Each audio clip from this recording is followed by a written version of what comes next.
everybody, Dana Sparks, broker of Maximum One Greater Atlanta Realtors. Continuing on with the series, the 2018 GAR contracts and what those changes are. Please check out all the other videos I have done in this series.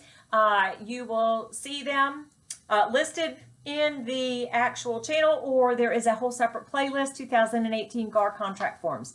So I want to today talk a little bit about the changes that the Georgia Association of Realtors Forms Committee made to the purchase and sale agreement. The good news is you guys will all be excited to know there are not a whole lot of changes in the actual purchase and sale agreement.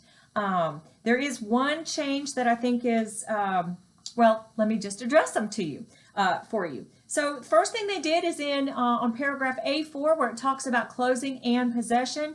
They just combined. It used to be paragraph 4A, which addressed the closing date, and then it was 4B that addressed the possession. They just combined those two subparagraphs, and both of those issues are addressed and negotiated between the buyer and the seller under paragraph 4.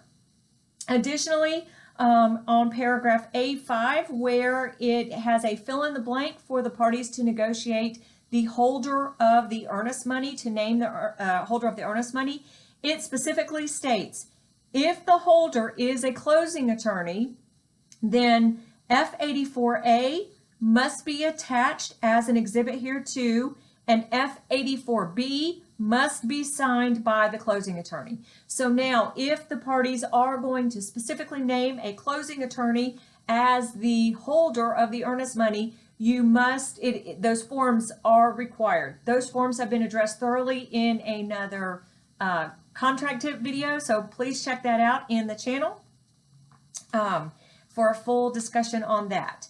The other thing that GAR did is they added where it says, everywhere in the purchase and sale agreement where it says closing attorney, they've also added the term law firm.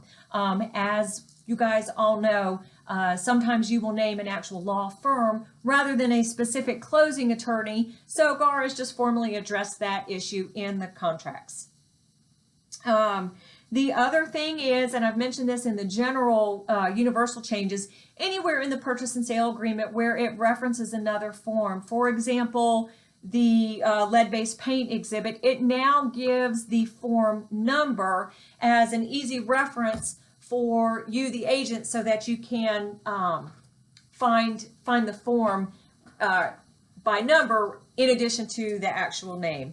Additionally, where it talks about the brokerage relationships, GAR just simply clarified or just made it a little bit easier to understand. It says under the selling broker is representing, is blank and representing, and then it has the options representing buyer as a client, buyer as customer, acting as dual agent or designated agent. Same thing under seller. The listing broker is representing the seller as a client, seller as a customer, acting as dual agent or designated agent. The verbiage before was just a little confusing. It said representing buyer as a client, not representing buyer as a client, working with buyer as a customer. So it's just a little confusing. GAR clarified that. You guys all know from license law that if you are working with the public as a client, you are required to get that description or that client relationship in writing. So that would be the listing agreement when working with a seller and the buyer brokerage agreement when working with a buyer.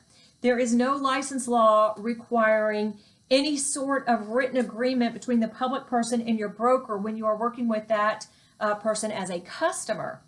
Please check with your broker. Your broker might have a policy on that. Regardless of your broker's policy, you definitely want to check out those forms, the customer acknowledgement form for the buyer and authorization to show unlisted property for the seller, as those describe the relationship between the public person and your broker as one of being a customer rather than a client.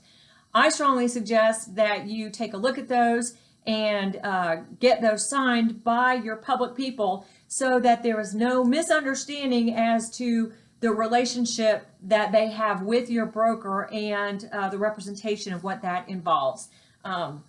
But regardless, the changes for the 2018, they just clarified that where it says buyer as customer, seller as customer. Again, addressed in the contract tip video about the general changes, the actual GAR, the copyright admonition, and the person, the authorized user, it does have that pre-printed paragraph at the bottom. It used to be on the bottom of every page. Now it is only at the bottom of the first page. That's where whomever is accessing the form, your name will be pre-printed at the bottom where it talks about the copyright. And then the other thing already addressed is that GAR did remove the paragraph regarding the TRID laws that was the consent of the parties that the lender and the closing attorney could share non-public information. They removed that because the TRID laws changed, and again, that has already been addressed. Couple of other changes. Under the paragraph B, where it is the corresponding paragraph for the fill in the blanks, the time frames and the issues that get negotiated between the buyer and the seller, under closing and possession, keys and openers, and this is paragraph B4B, keys and openers. This is a really interesting change. At time of possession, seller shall provide buyer with all keys, door openers, codes, and other similar equipment pertaining to the property.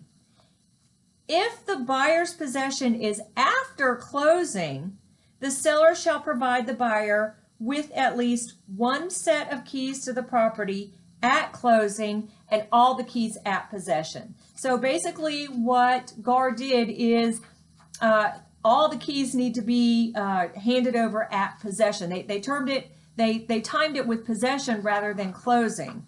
So I thought that's a really interesting change. So at closing, buyer is now entitled to at least one set of keys and then the remainder at possession. And again, they have added that cyber fraud, beware of cyber fraud paragraph that they have added to all of the purchase and sale agreements and the brokerage engagements. Again, that has already been addressed. Very, very important. Y'all, please, please, please have the discussion with your buyers and your sellers regarding cyber fraud and wiring funds, and check, triple check, quadruple check. Pick up the phone and actually call the closing attorney. Do not rely simply on an email that they get from that closing attorney, and especially do not rely on any changes that they might get by email regarding that. Other addition is under the section under exhibits and addenda, where it has the check boxes where you can add in exhibit. They added the new exhibit, closing attorney acting as holder of earnest money exhibit. That's F84A. And again, all of the exhibits have form numbers now. So that's really all the changes to the purchase and sale agreement. Again, not a whole lot. The other change I definitely want to bring to your attention that the Georgia Association of Realtors did this year in the 2018 forms is in the consumer brochure, Protect Yourself When Buying a Home, Form B2. This is an admonition to our buyers, but agents, you guys need to pay attention to this as well. And sometimes you think about it a little bit after the fact. So this is just an admonition in writing, again, to the buyers, but definitely a good reminder to agents to pay attention to this. And basically, what they've added is a section about potential surveillance in the seller's home. In other words, watch what you do and say. There are there's all sorts of equipment out there, whether it has to do with security system or other equipment. There's all sorts of equipment out there where someone, the owner of the property, from a remote location can monitor by video and or audio what is going on in their home. And many sellers today do listen in or watch what is being said about their house on showing appointments. So definitely want to be mindful of that.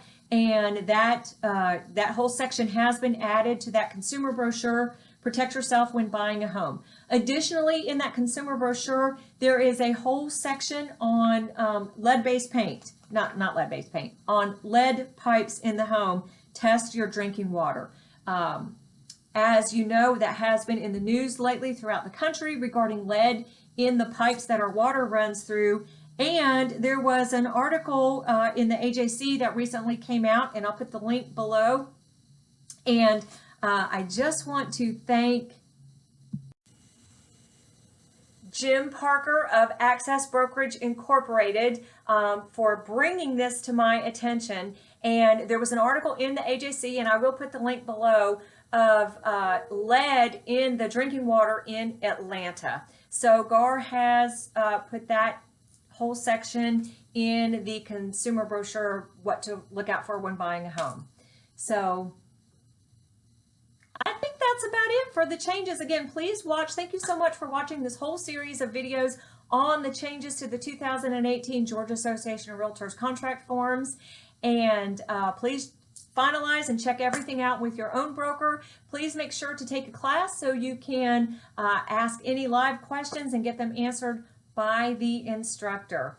Thank you guys so much for watching. Again, Dana Sparks, broker of Maximum One Greater Atlanta Realtors, satisfying your needs with service, innovation, and education.